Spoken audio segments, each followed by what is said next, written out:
Yep. This is J-Man with MusicMarauders.com here with banjo extraordinaire Bill Keith. How are you doing today, Bill? Pretty good, thanks. Pleasure to be with you. My pleasure. You are the innovator of the melodic style, or as some call it, the Keith style of banjo music. Can you tell me a little bit about that and what it was derived from? Well,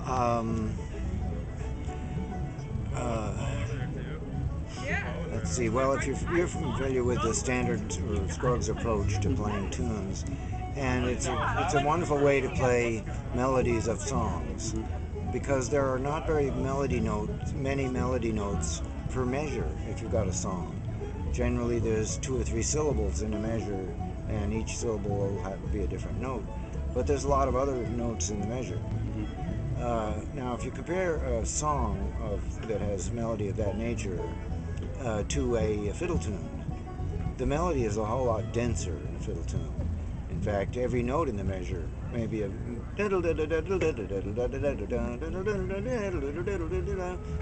it's all that's the whole tune, and if you're just playing every 3rd or 4th note, it's hard to project the tune.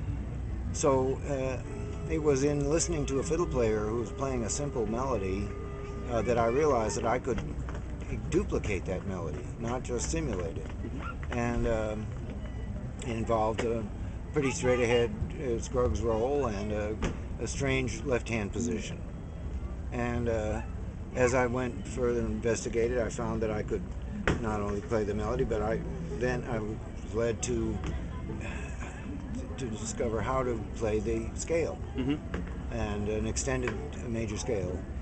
And then I realized that tunes that are in that key are using those notes, and so that to play the tune, all I need is to arrange the right hand roll in such a way that the notes are coming out in the right order.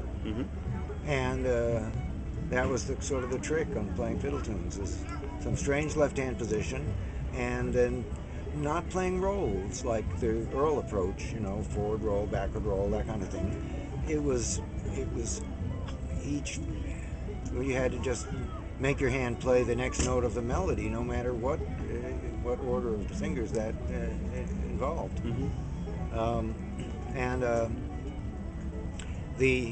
Let's say if you look at the banjo's open tuning, the top 3 strings are a G. So you have G, B, D. If you want the G major scale, you have to have G, A, B, C, D. Okay, well, you've got the G and B and D as open strings. So all you need to fret really is the A and the C. Right. So you find a way to play the A on a string that you're not going to use for the G or the B. So now you can play all 3 notes at once, and you can definitely play them in any order.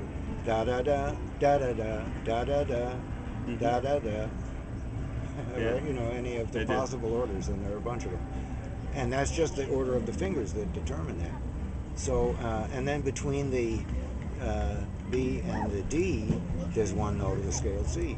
So you look for that on a 3rd string. A lower string fretted higher is the clue. So that the B and the D are both the open strings, and the C that you need is also on a 3rd string, so you can play those 3 notes in any order. And then you link them up together, and you have and all those licks that involve those notes. And it's just how you order them up in the thing. I see. So that's the process that I went through in my mind as I was, expanding from playing Devil's Dream into a general area, being the scale itself, and then getting specific onto different tunes from that area, including Turkey in the Straw, Blackberry Blossom, Arkansas Traveler, and then starting to get into the modal aspects of tunes like June Apple and Red-Haired Boy. And so those were all ways of playing real tunes. But it became apparent to me also that I could use this to ornament straight-ahead bluegrass stuff. So that's really, I think, when it turned into more of a style that could be applied to other tunes than its original intent. Sure, absolutely.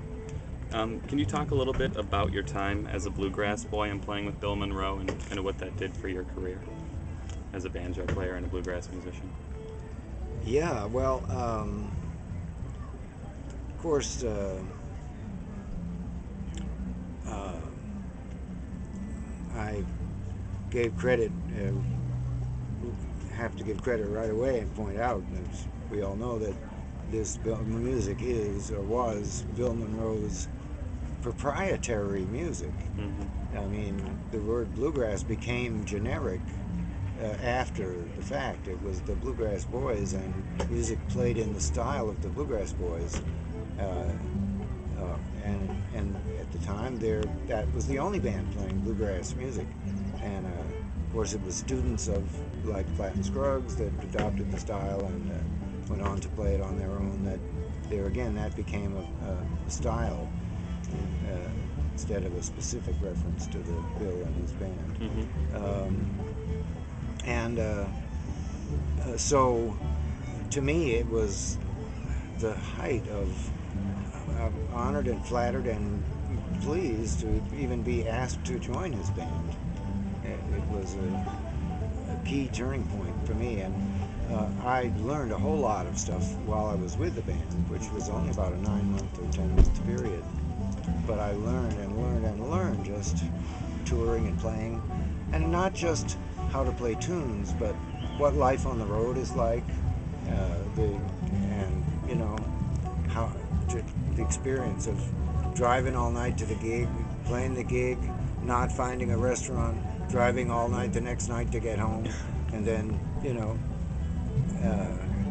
and then getting $25 because that was the daily pay. In the end, I mean, I'm sure you feel it was all worth it. It's obviously helped your career. Yes. Oh yeah, totally. You can kind of use that as, not as if your banjo playing obviously speaks for itself, but it's a nice thing to have on your resume. So. Well, I have worked with a number of other bands. I've worked with, of course, I worked with Red Allen and the Kentuckians before I went to play with Monroe. Before that, I played with Jim Rooney, and we had a little band up there in the Boston area. But after playing with Bill, I played with the Jug Band for 5 years. And then I played with Ian and Sylvia for a while, and then I went with Jonathan Edwards and played banjo and guitar, up and steel guitar with him. Then I toured with Judy Collins, and they were all, Jonathan Edwards had a hit tune. Absolutely. Judy Collins has been a mainstay in the folk crowd for years and years. Absolutely. Those are all wonderful bands, and it was a pleasure to work with them. But I still feel that the Bill Monroe experience was the biggest of them all. Yeah, absolutely. Who are some of your current favorite banjo pickers and or musicians in general that you enjoy? Ooh, that's tough because it's sort of, I have a lot of favorites, and it's more erring by not mentioning a name. Mm-hmm. Fair enough. If I think about it, a few more names always pop into the picture, but banjo-wise, I'd say at one point my biggest influence definitely was Earl Scruggs. Don Stover and Alan Shelton were also influences. Ralph Stanley, not so much. Don Reno, not so much. Right. I enjoyed listening to them, but I don't feel like doing what they do. Yeah, it's a whole different style of music. And, well, since those early days, there's been just an explosion of the number of banjo players out there. And I have I admire a lot of them for doing what they do.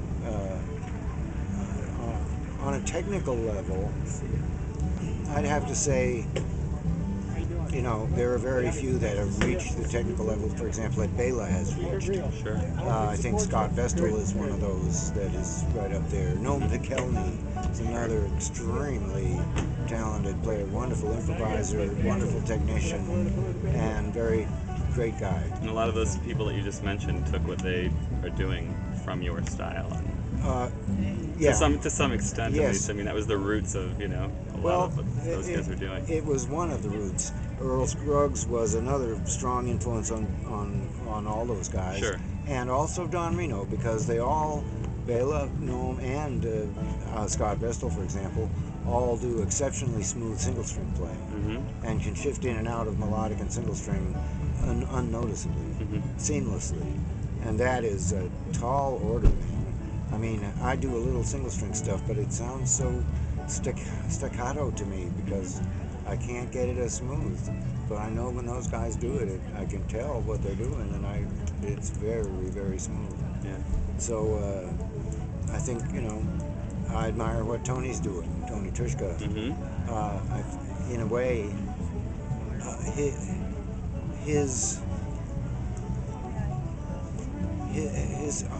how to say, his outlook or his way of he had training as a graphic artist, and he can think in more in terms of colors and having to do with music. And I think his compositions show that unique compositional thing, going on. Sure. I don't like everything he does, but I like most of it. Right. And I admire him for doing what he does, no matter whether I like it or not.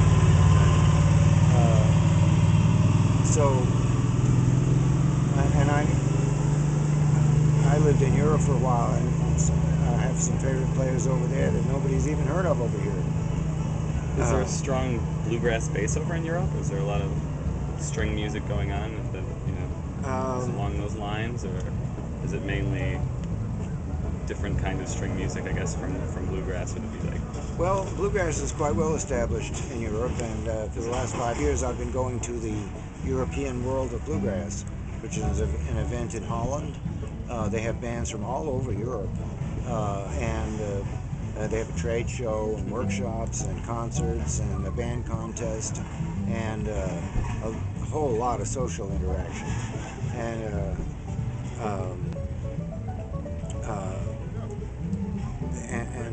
you'd be surprised the variety of the bands that are coming. A lot of them from the Czech Republic and Hungary and Italy, and of course from France and Belgium and Germany and Holland, and